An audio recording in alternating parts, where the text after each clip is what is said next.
ಕ್ರಿಸ್ತನಲ್ಲಿ ಪ್ರಿಯರೇ, ನಿಮ್ಮೆಲ್ಲರಿಗೂ ಮುಂಜಾನೆಯ ಶುಭ ವಂದನೆಗಳು. ಈ ದಿನ ವಿಶ್ವವಾಣಿ ಪ್ರಸ್ತುತಪಡಿಸುವ ನಿನ್ನ ದಾರಿಗೆ ಬೆಳಕು ಎಂಬ ಕಾರ್ಯಕ್ರಮಕ್ಕೆ ನಿಮ್ಮನ್ನು ಪ್ರೀತಿಯಿಂದ ಸ್ವಾಗತಿಸುತ್ತಿದ್ದೇವೆ.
ಈ ದಿನಕ್ಕೆ ನೇಮಕವಾದ ದೇವರ ವಾಕ್ಯವು ಕೀರ್ತನ ಸಂಗ್ರಹದಿಂದ 12ನೇ ಕೀರ್ತನೆ 1 ಮತ್ತು 2. ಯೆಹೋವನೇ ರಕ್ಷಿಸು, ಭಕ್ತರು ಮುಗಿದು ಹೋಗಿದ್ದಾರೆ, ಜನರೊಳಗೆ ನಂಬಿಕೆಯುಳ್ಳವರು ಕಾಣಿಸುವುದೇ ಇಲ್ಲ. ಪ್ರತಿಯೊಬ್ಬರೂ ನೆರೆಯವರೊಡನೆ ಹುಸಿಯನ್ನಾಡುತ್ತಾರೆ, ಅವರು ವಂಚನೆಯ ತುಟಿಗಳಿಂದ ಹೊರಗೊಂದು ಒಳಗೊಂದು ಮಾತಾಡುತ್ತಾರೆ. ದೇವರು ಈ ವಾಕ್ಯವನ್ನು ನಮ್ಮೆಲ್ಲರ ಆತ್ಮೀಕ ಪ್ರಯೋಜನಕ್ಕಾಗಿ ಆಶೀರ್ವದಿಸಲಿ. ಆಮೇನ್. ಕರ್ತನಲ್ಲಿ ನಿನ್ನ ದಾರಿಗೆ ಬೆಳಕು ಕಾರ್ಯಕ್ರಮವನ್ನು ಆಲಿಸುವ ನಮ್ಮ ಎಲ್ಲ ಆತ್ಮೀಯ ಕೇಳುಗರಿಗೆ ಮುಂಜಾನೆಯ ಶುಭ ವಂದನೆಗಳು. ಪ್ರೀತಿಯ ದೇವಜನರೇ, ಇಂದಿನ ವಾಕ್ಯ ಭಾಗದಲ್ಲಿ ಕೀರ್ತನೆಗಳ ಸಂಗ್ರಹ 12 1-2 ವಚನಗಳಲ್ಲಿ ದಾವೀದನು ದೇವರ ಸಹಾಯಕ್ಕಾಗಿ ಎದುರು ನೋಡುವುದರ ಜೊತೆಗೆ ದೇಶದ ಮೇಲೆ ಇಸ್ರಾಯೇಲ್ ಜನರ ಕುರಿತು ಅವನಿಗಿರುವಂತಹ ಕಾಳಜಿಯನ್ನು ಈ ವಾಕ್ಯ ಭಾಗದಲ್ಲಿ ನಾವು ಕಾಣುವವರಾಗಿದ್ದೇವೆ. ಆದಿಕಾಂಡ 12ನೇ ಅಧ್ಯಾಯದ ಮೊದಲಿನ 3 ವಚನಗಳನ್ನು ನಾವು ಓದುವುದಾದರೆ, ದೇವರು ಅಬ್ರಹಾಮನನ್ನು ಆರಿಸಿಕೊಂಡಿದ್ದರ ಉದ್ದೇಶವು ಅಬ್ರಹಾಮನ ಮೂಲಕವಾಗಿ ಇಡೀ ಲೋಕವನ್ನೆಲ್ಲ ಆಶೀರ್ವದಿಸಬೇಕೆಂಬುದಾಗಿ. ಆದರೆ ದಾವೀದನು ಜೀವಿಸುತ್ತಾ ಇದ್ದಂಥ ದಿನಮಾನಗಳಲ್ಲಿ ಜನರ ಆಧ್ಯಾತ್ಮಿಕ ಸ್ಥಿತಿಯ ಕುರಿತಾಗಿ, ಅವರ ಒಂದು ಭಕ್ತಿಹೀನತೆಯ ಕುರಿತಾಗಿ ಈ ವಚನಗಳು ನಮಗೆ ತಿಳಿಸುವಂಥದ್ದಾಗಿದೆ. ಇಸ್ರಾಯೇಲ್ ಜನರಲ್ಲಿ ಭಕ್ತಿಯ ಕೊರತೆ, ನಂಬಿಕೆಯ ಕೊರತೆ ಮತ್ತು ಅವರ ಆಧ್ಯಾತ್ಮಿಕ ಒಂದು ಹೀನಾಯ ಸ್ಥಿತಿಯನ್ನು ನಾವು ಕಾಣುವವರಾಗಿದ್ದೇವೆ. ಅಷ್ಟು ಮಾತ್ರವೇ ಅಲ್ಲದೆ ಸುಳ್ಳು ಮತ್ತು ವಂಚನೆಗಳಿಂದ ಕೂಡಿದಂಥ ಜೀವಿತ ಅವರದಾಗಿದ್ದವು.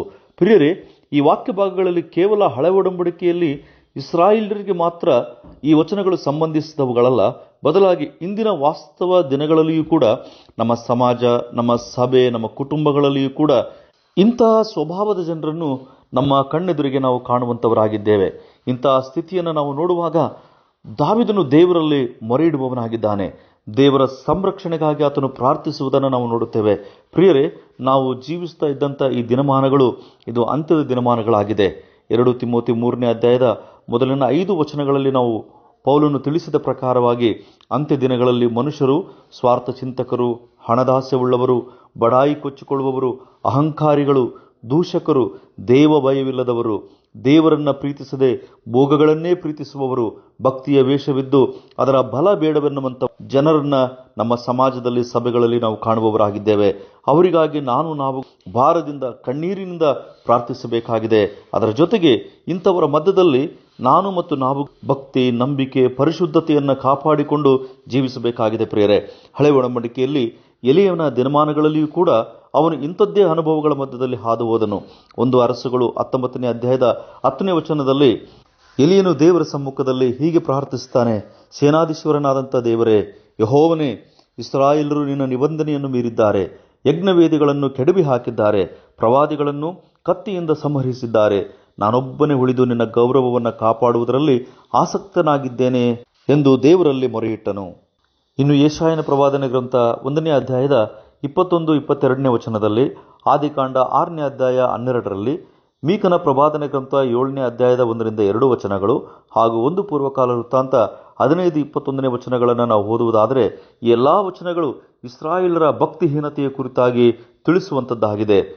ದೇವರು ಅನೇಕ ಸಾರಿ ಅವರನ್ನು ಎಚ್ಚರಿಸಲು ಪ್ರವಾದಿಗಳನ್ನು ಅವರ ಮಧ್ಯದಲ್ಲಿ ಕಳುಹಿಸಿದನು. ಆದರೆ ಅವರು ಆ ಎಚ್ಚರಿಕೆಯ ಮಾತುಗಳನ್ನು ಕಿವಿಗೊಡದ ಕಾರಣ ದೇವರು ಅವರನ್ನು ಅನ್ಯ ರಾಷ್ಟ್ರಗಳಿಗೆ ಮಾರಿಬಿಟ್ಟನು.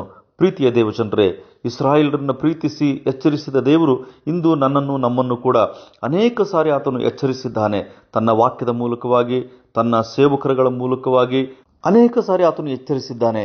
ಹಾಗಾದರೆ ಇಂದು ನಮ್ಮ ಆಧ್ಯಾತ್ಮಿಕವಾದಂಥ ಒಂದು ಭಕ್ತಿಯ ಜೀವನ ಹೇಗಿದೆ?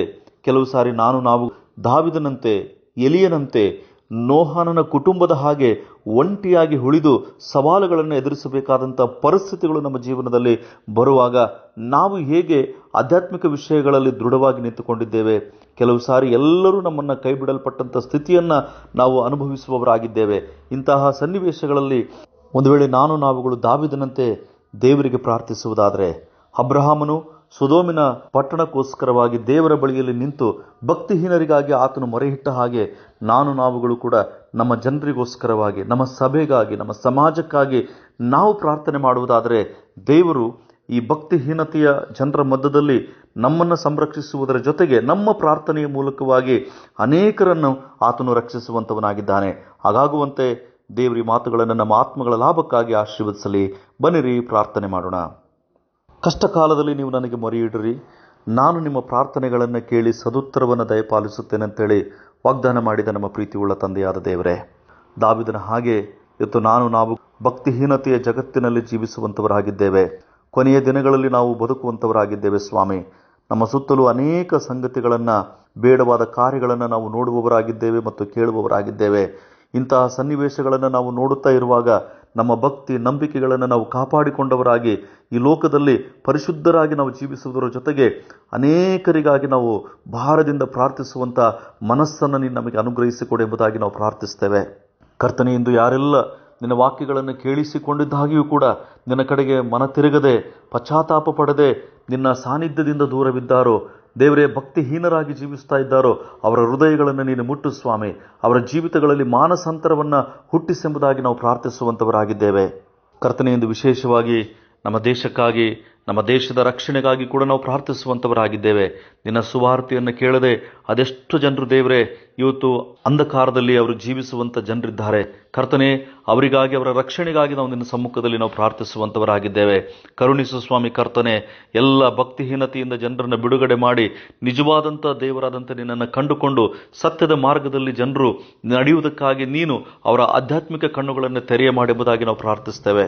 ಇಂದು ವಾಕ್ಯವನ್ನು ಕೇಳಿಸಿಕೊಳ್ಳುತ್ತಾ ಇರುವಂಥ ನಮ್ಮ ಆತ್ಮೀಯರಲ್ಲಿ ಯಾರಾದರೂ ದಾವಿದನಂಥ ಅನುಭವಗಳ ಮಧ್ಯದಲ್ಲಿ, ಎಲಿಯನಂಥ ಅನುಭವಗಳ ಮಧ್ಯದಲ್ಲಿ, ಅಬ್ರಹಾಮನಂಥ ಅನುಭವಗಳ ಮಧ್ಯದಲ್ಲಿ, ನೋಹನನ ಕುಟುಂಬದಂಥ ಅನುಭವಗಳ ಮಧ್ಯದಲ್ಲಿ ಹಾದು ಹೋಗುತ್ತಾ ಇರುವುದಾದರೆ ಕರ್ತನೇ, ಅವರ ಮೊರೆಯನ್ನು ನೀನು ಆಲಿಸು. ಅವರಿಗೆ ಬೇಕಾದಂಥ ಸಂರಕ್ಷಣೆ, ಭದ್ರತೆಯನ್ನು ಆ ಕುಟುಂಬಗಳಿಗೆ ನೀನು ಕೊಟ್ಟು ನಡೆಸು. ಪ್ರಾರ್ಥನೆ ಕೇಳಿದ್ದಕ್ಕಾಗಿ ನಿನಗೆ ಸ್ತೋತ್ರ. ಯೇಸುವಿನ ನಾಮದಲ್ಲಿ ಪ್ರಾರ್ಥಿಸ್ತೇವೆ ತಂದೆಯೇ, ಆಮೆನ್.